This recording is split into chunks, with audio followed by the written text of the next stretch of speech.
What I would do is I would say that the best place to start is from the oldest text that we have on Earth, which are the Sumerian tablets.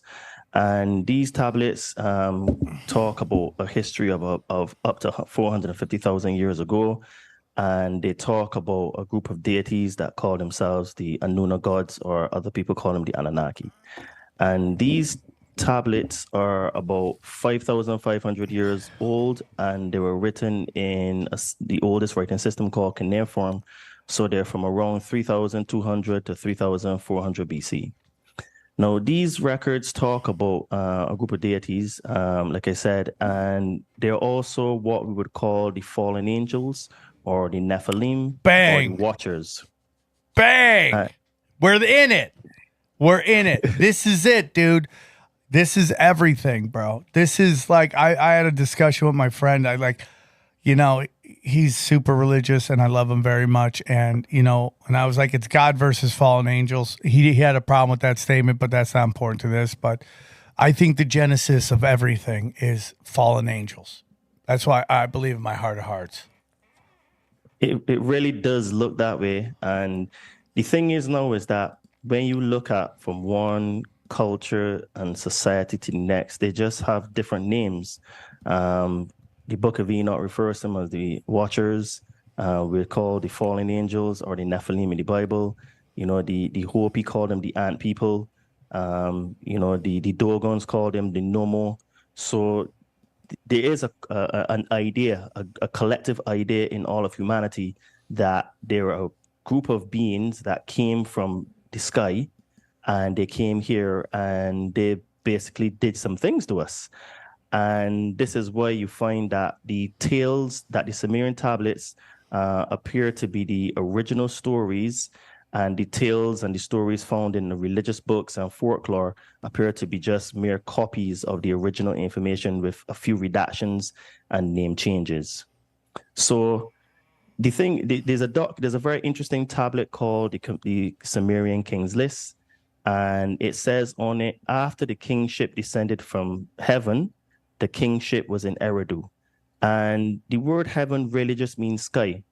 And in languages that are Latin-based languages, the word for heaven and sky are the same.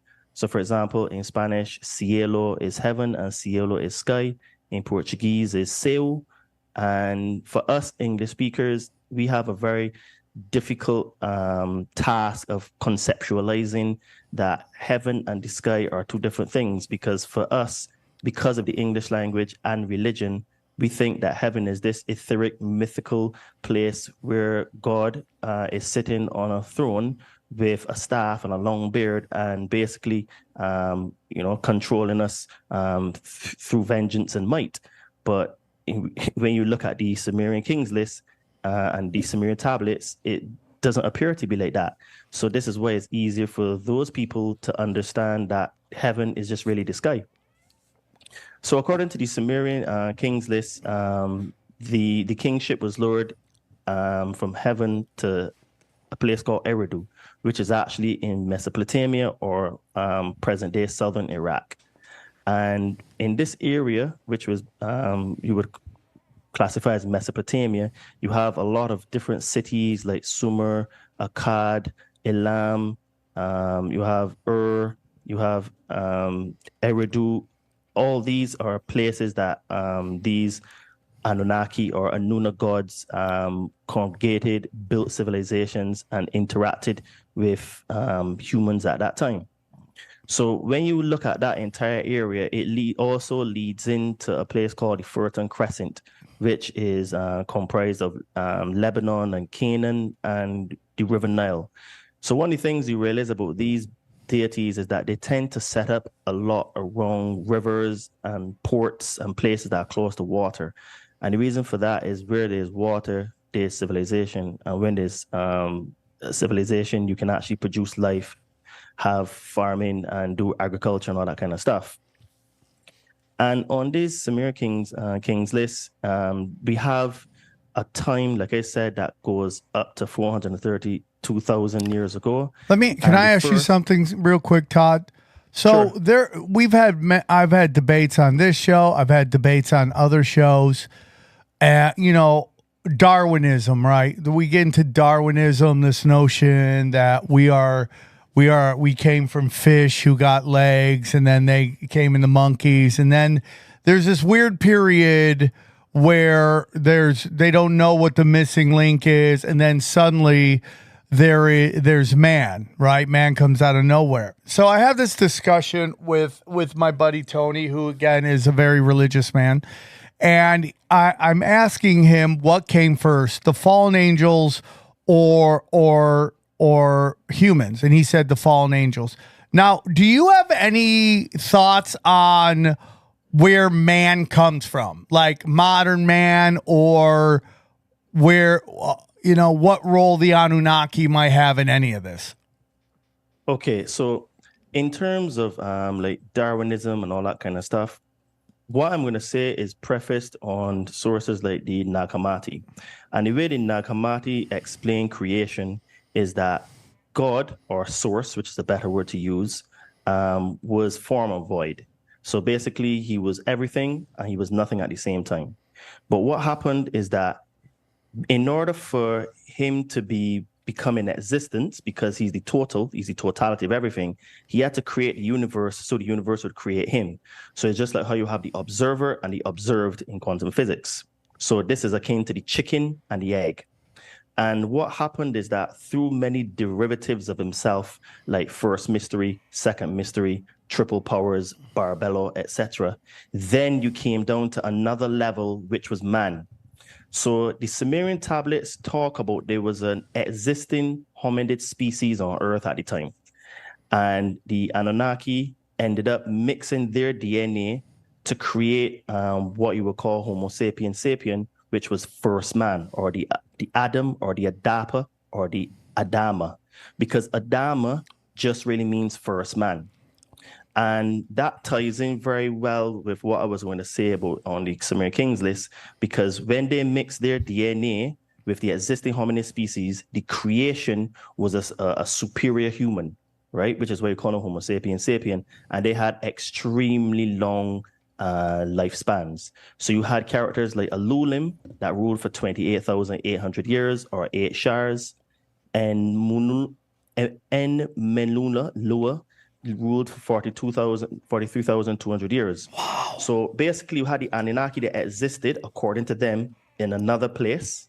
They came to Earth. They found an existing hominid species, which was primitive, mixed their DNA, created a better version of humans, and then we today are the second version of those humans. Because after the flood, because the flood story isn't just only in the Genesis story in the Bible, it actually comes out of these Sumerian tablets. And there was a guy called Ubara Tutu, who was the father of Utanapishtim, or what is the equivalent of the Noah character in the Bible. And he was the last ruler. And after the flood, then you saw that humanity was more or less wiped out. And this character, Utanapishtim / Ziasudra, who's the Noah character, basically was told to reseed the earth. And when they reseeded the earth, they did some genetic modification to the newer version of humans. One of those genetic modifications was capping our telomeres, and the next genetic modification was fusing chromosome 2. Now, science today tells us that this merger of chromosome 2 is actually not a natural occurrence, and that it was externally done. And they're saying that this took about 200,000 years to do, or it was done, I should say, about 200,000 years ago. So when you look at the Sumerian tablets, and they talk about 450,000 years of history up to, and the 8 immortal kings, they ruled for 241,200 years. Yeah. When you do the math, you're getting 210,000 years, which is a ballpark figure of what science is telling us that the genetic modification was done. And the reason why that genetic modification was done to humans is because we were becoming too smart. We were becoming great. And in fact, on the myth of Adapa, Enki, one of the protagonists in this whole Sumerian story and pantheon, he told Adapa that I made you one of the best of us, Anunnaki, right? And basically, Anunnaki just means the bloodline of Anu. And because he did genetic modification, he would have been a direct descendant of Anu, which is why he was referred to as one of the Anunnaki. But what happened is that in the story of the Tower of Babel, the God of the Old Testament, he was very upset that humans had built a temple. And even in the story, it says there's nothing that they cannot accomplish. And basically, we tried to go to war with, quotation marks, God. And we built the tower, and this is where the story talks about they were shooting arrows in the sky, and when the arrows were coming down, they were full of blood. So that tower appears to be what would most likely would have been like a launch pad or some sort of a way station or something, but it was very tall in the air, and the humans built it because they were trying to get to God and go to fight God, and because God was in the sky. So this is why after that whole incident, God, quotation mark, said, let us confuse man so that he will no longer speak the same language. And it was a wrong, because there are actually two stories of the flood in the Bible, but after the receding the first time of humanity, then that genetic modification appears to have been done. And this is why there's been a systematic approach to dumb down humans, give us this information, force us to do things and inject things into our body that would take us further away from source, dumb down our consciousness, and so that we can become perpetual slaves to them. Okay, there's a lot going on here. You dropped a lot of bombs there. Very interesting. Very, very interesting. So it's like we always debate God here. There's a lot of people. I mean, Johnny and I both consider ourselves Christians, right? Yes. There's a lot of people who have come on this shows before and disputed our beliefs, and I try to allow everybody to come on and talk. The reason I don't really get into a lot of it is because I feel that there is a lot of Christian bashing in modern day culture. You know, that's my opinion. So like, we don't really need to hear, but I'm always open-minded to talk about anything. One of I think the arguments for God for me is that there are people who worship the other side, right? The darkness, the Satan, and all that stuff. When you look at like Amazon, one of Amazon's new buildings looks exactly like the Tower of Babel, right? Like, it's so crazy to me. How do we know what the Tower of Babel looks like? Well, I mean, we've seen many depictions of it. It's like kind of the spiral up. Okay. Like if you look up Tower of Babel, contemporary descriptions of it, and then you look up like Amazon Tower of Babel a building, I think they're very similar. But the reason I bring this up is because, you know, a big argument, like when, you know, Johnny's brought this up before, like Bill Maher's religiosity book or religious book, you know, he opens up with the discussion, with the discussion of how the same story is told over and over in all these different religions or philosophies, and the story of the Son of God born to a virgin and all that stuff, right? Over and over, mother worship, all that stuff. But the reason I bring this up is because what I find very interesting about what you just said, Todd, was when I was having a discussion with my friend Tony, he brought up something I'd never heard, an angle I've never heard before, and he was talking about that the reason there are so many versions of that is because God, after the Tower of Babel, sorry guys, that was, the powers that be are onto us. They know our location. They're messing with our internet. So we're doing the best again. So I'm going to wrap up my long thing that I was talking about. So according to Tony, that when the Tower of Babel goes down and he makes everybody, speak different languages, he sends them all over the world. And that's why the same story's told over and over again. Because to me, that was never a weakness of religion. That was its greatest strength, if you ask me, because that means that we just have different eyewitnesses to the same event. That's what that's what I found very interesting. I do find that when you see Amazon having a Tower of Babel building, it's like it reinforces all these stories. I mean, it's beyond interesting to me. So I forget the other part. I'm sorry. So where were we? You were talking about that arrows go up, they come down with blood, and they've so the dumbing down. That's where you were talking about. I'm sorry to cut you off right there. You were discussing the dumbing down of America. Now, who is doing the dumbing down? Is it, in your opinion? Well, it looks like it is a collective approach between the bloodlines of the Anunnaki gods, which are comprised into the heads of state, monarchies, central bankers, aristocrats, all these type of people. They are part of a cabal. So there is something called the Club of 300, or otherwise known as the Olympians. And these groups of people, these 300 families, seem to be the head honchos that rule this planet lock, stock, and barrel. But even in that 300 committee, there is another sort of group of people, which are the 3 levels of the 13 families that rule.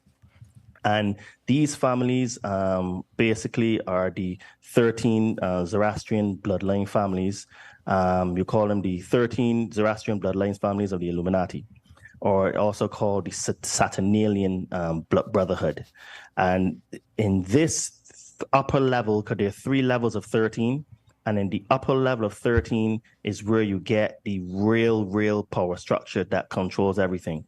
So these 13 families are the Borgia or Borgia, the Breckspear, the Samagli, the Orsini, Conti, Chigi, Colonna, Farnese, Medici, Gianti, Farmfill, Este, and Aldobrandini. These families are the families that rule this planet lock, stock, and barrel. And they do it through many different groups and organizations. One is like the Jesuits, others are the Knights of Malta, etc., etc. All of them form together to create this monolithic structure that basically controls the planet lock, stock, and barrel, and are systematic in dumbing us down. Okay. Let me ask you something real quick. So you're saying within the 13 families, there's a hierarchy as well? Yeah, so there appears to be 3 levels of 13 families. Damn. So the Rothschild family, they would be tier 2, right? And if you look at it, the Rothschilds married into the Aldobrandini family. So the Rothschild, which is French, I can't remember which one, he married Lady Aldobrandini. Prince, I think she's called Princess, something like that. He married into the Aldobrandini family. So a lot of people would see the Rothschilds, the Rockefellers, the Warburgs, these are the main families. No, they're like the underbosses. They're the second level of family. And the man that rules it all is the Grey Pope, right? Oh, he's Pepe dude, you're Orsini. getting in black nobility now? Now we're dancing Yes. that dance. I love this. Yes. So those, the black nobility, these are all Italian families, right? And this is why it is very hard to track these families. These families never appear in the news. And if they do, is always positive press that they get, and they own the system, right? So the King of England, the late Queen of England, all of these are tier 2, right? These families, the prime ministers, the presidents, they all answer to these people, right? And Pepe Orsini is the one that rules it all, right? And then from there seems to be a gray area of who actually rules. But for when you look at the information, it looks like there's a negative energy that is ruling the planet that seems to be coming from Saturn. And then that energy is passed through as to the moon, which seems to be like a transport hub or satellite. Wow, now we're talking. And then you have the Anunnaki gods, which are the ones that seem to be ruling on a higher level, in a cosmic level, because they came from another planet, right? And are any of these other lunar gods? Are any of these other gods fallen angels or any of that stuff? I would say that the Anunna gods or the Anunnaki are the fallen angels. Okay. I Okay. would argue that. So 'Cause- what's very interesting, and I just don't want to get too far away from the point you just made about the Italian banking family. Sorry, everybody. So a guy who puts out some really great videos, Ian Carroll. We've had him on the show. Incredibly good looking, 6'6" guy. He'll snatch your chick. Okay. So he put out a really interesting video, and it was about who owns everything. And, he got into, like, we've seen it before, where these three organizations, State Street, Vanguard, and BlackRock, all own giant chunks of every corporation. They all own giant chunks of each other. Yeah, so it's basically like they're just one group. So, and everyone says BlackRock owns everything. Well, Ian Carroll did some really great research into it, where it starts to get into the family in which we do not speak of, right? Oh, I saw this. Yes. Right? Yes. But he gets into who owns the biggest chunk of BlackRock, and it is Bank of America. Yeah.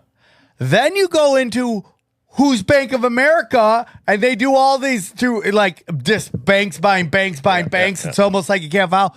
It goes back to basically a bank in Italy owns Bank of America, and which goes back to what you just said, which is Italian banking families, which to me are Babylonian bankers. Yes, and the thing is that that bloodline or bloodlines actually come out of Egypt, because when you look at the after Egypt, the pharaonic line fell, they went into Rome. So this is where you have a very similar pantheon structure in Rome and in Greece and Egypt, because they're all basically the same bloodlines that just went from one place to the next, and wherever was most hospitable for them to be able to do stuff, they went. This is where you have the Egyptians were worshiping Jupiter and Saturn, because Saturn is related to, like, Kronos, the keeper of time. And then you had Venus and Neptune. So there are a lot of similarities between the Greek pantheon, the Egyptian pantheon, and then the Roman pantheon. And those families come out of the Ptolemaic bloodline families, which basically are from the pharaonic bloodlines that came out of Egypt. So this is why there are a lot of similarities, and they've done extremely well to hide who they are and what they are. This is why I almost guarantee you that most people have never heard of those families before, right? Especially like the Aldobrandini. The Rothschilds married into the Aldobrandini family, right? And this is how they cement their power structure. So it's a giant monolith that rules this planet. And basically, they're really afraid of us because, like I was saying before, in the myth of Adapa, Enki says that I made you to be one of the best of us, or to be the best, right? I can't remember the exact wording, but basically it's either one of the best or the best, if memory serves me correctly. And if you think about it, if we are one of the best or to be the best, it means then that they are afraid of us, because once we realize our full divinity, we can break the spell that they have on us. Because look at the stories that you have. One is in the Nag Hammadi text, the Quran, the Tanakh, and the Bible. It says that the fallen angels were supposed to bow and worship man. Why was that? Because we were better than them, because we were both of body and spirit, and the potential that we had inside of us would have superseded them, so we wouldn't have needed them. Make sense? No, it totally 100% makes sense.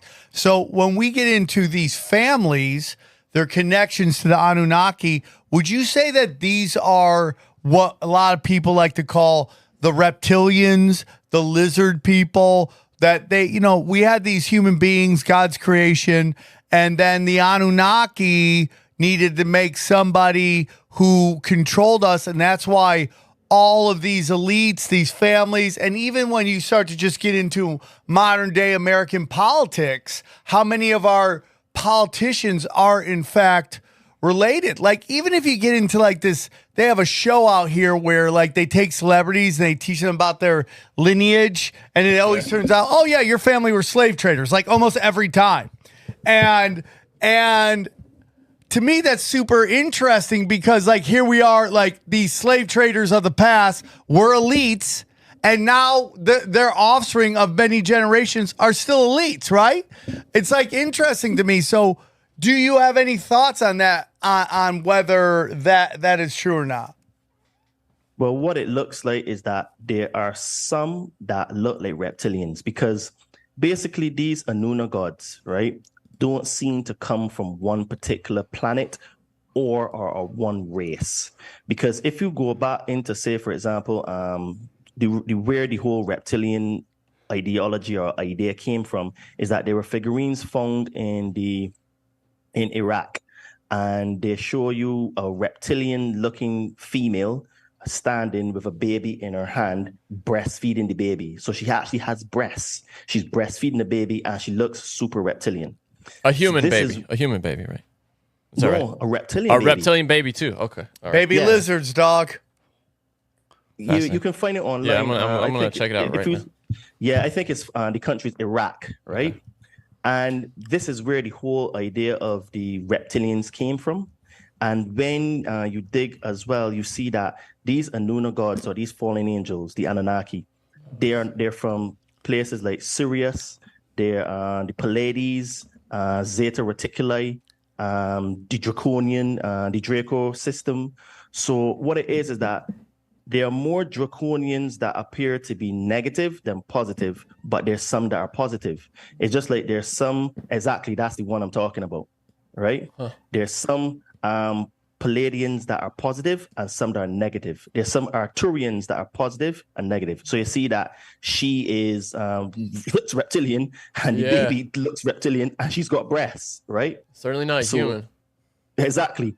So this is why I have said on previous shows that I've done that they had to have a physical body and genitalia in order to have sex with the primitive hominid species that existed on Earth.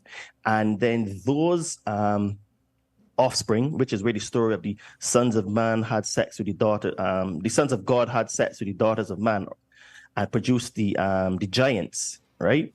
Basically, that was a mixture of the two species, and some genetic mutation occurred, and they were extremely big. This is why you had Goliath and the story of David and Goliath.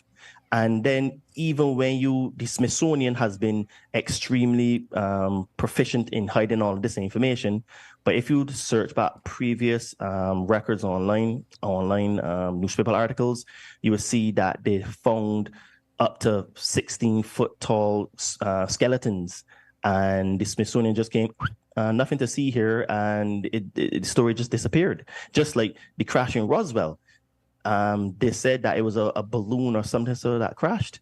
And there's a very interesting book called The Terror Papers, written by, I think, something Morning Sky. You can check the name of that book, and he wrote the book because of a story that his grandfather told him. So listen to this. His grandfather was one of the young native indigenous people of the area in Roswell.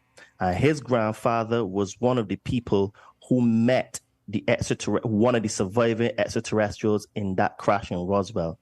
From memory, the name of the extraterrestrial was called BT or Betty, B-E-T-I. And he communicated to them, and it was a group of people that it was 7 boys or something like that, through a crystal stone is how he communicated with them. And the story that he tells him is very much similar to the story in the Sumerian tablets.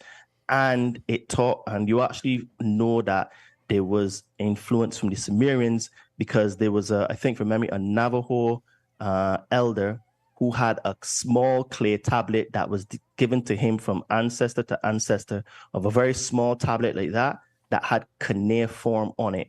And the legend is that this came from their gods, or the ant people as they called them, right? So how can you have cuneiform in the Americas, and Sumeria is over there in the Middle East. You know, they had to be contact with these beings.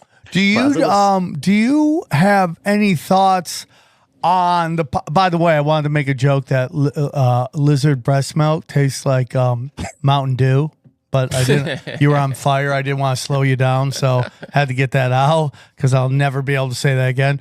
Todd, is there any thoughts that these aliens could be angels or demons in your research and thoughts? It is possible because when you look at the Nagamati text, right, you get an idea that they could be interdimensional beings and extraterrestrial beings at the same time that had the ability to exist in the spiritual world and also the physical world. So we don't know 100%. Anyone that can come and say definitively that it is this verbatim isn't telling you the truth.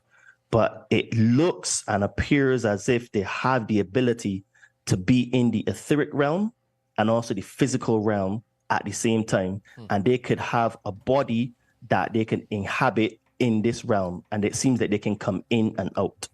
Because when you look at things like the Emerald Tablets of Thoth, Thoth says that he was able to leave his body and travel to other worlds. Right. And when on his travels, he said that he met beings that were creating other worlds and teaching consciousness. So it looks like these beings have either advanced technology, advanced spiritual knowledge, or maybe a combination of both put together that they can inhabit in this realm and outside of this realm at the same time, which is why the Sumerian tablets talks about them having sex, drinking beer, making humans in test tubes and in laboratories, going to war with each other, having emotions, some of them dying, like Dumuzi, who was the shepherd, he died. He was, I think, from memory, Inanna's husband or boyfriend. So it looks like they have the ability to come in and out. So I would say it's a bit of both, or either solely extraterrestrial, or it could be solely interdimensional, but they're using sort of projections to govern from this world. But my take is that they're a combination of extraterrestrial and interdimensional beings that have great knowledge, wisdom, and technology to do these things.